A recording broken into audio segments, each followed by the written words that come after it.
Syedaralun 5 unit toko yang berada di kawasan Simpang Ketapang, Kecamatan Darul Imarah, ludes terbakar pada Kamis 21 November 2024 malam.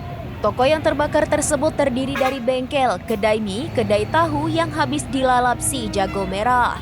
Peristiwa kebakaran itu diketahui terjadi lebih kurang sekitar pukul 19 waktu Indonesia bagian Barat. Peristiwa kebakaran itu dibenarkan oleh Kalaksa Badan Penanggulangan Bencana Daerah atau BPBD Aceh Besar Ridwan Jamil.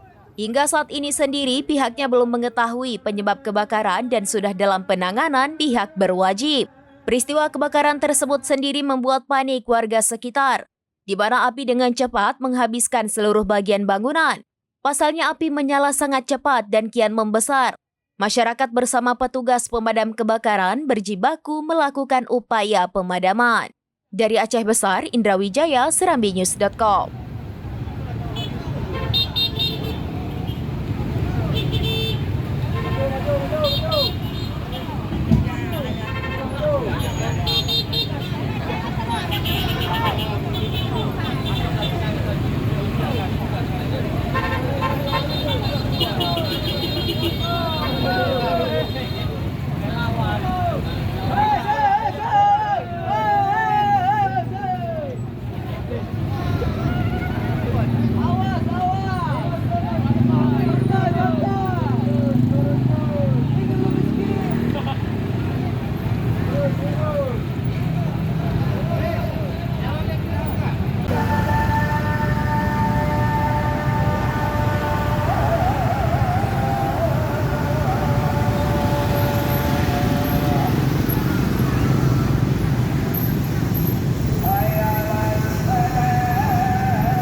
Download Tribun X sekarang, menghadirkan lokal menjadi Indonesia.